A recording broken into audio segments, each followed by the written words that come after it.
So students, now our next topic is exothermic and endothermic reactions.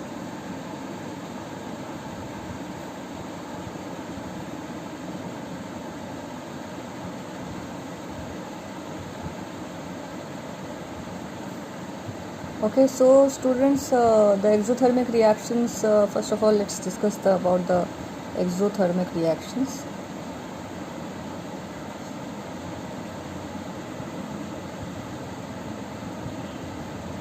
Okay, so exothermic reactions. Basically, students, the reaction which proceed with the evolution of heat.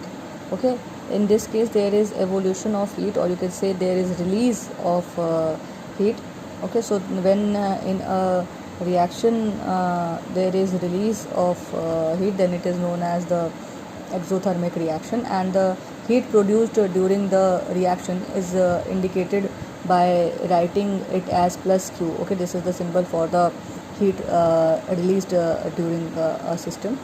Or also in general, the exothermic reaction can be represented as A plus B will be equal to C plus D, and it will give you Q, that is your heat.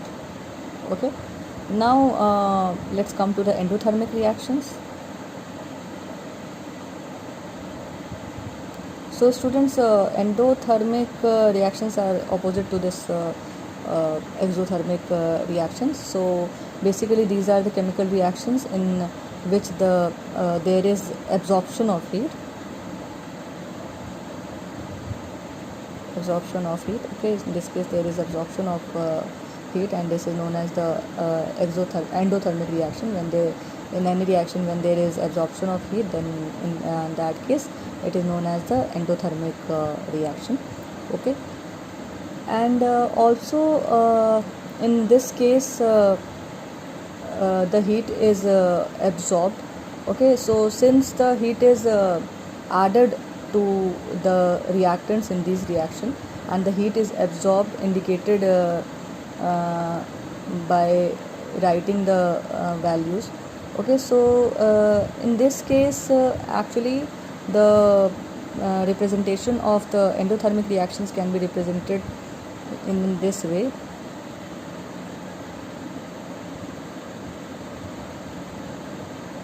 Okay, so this is this representation of the endothermic reactions. Okay, in this case the heat is absorbed at the constant temperature and constant pressure,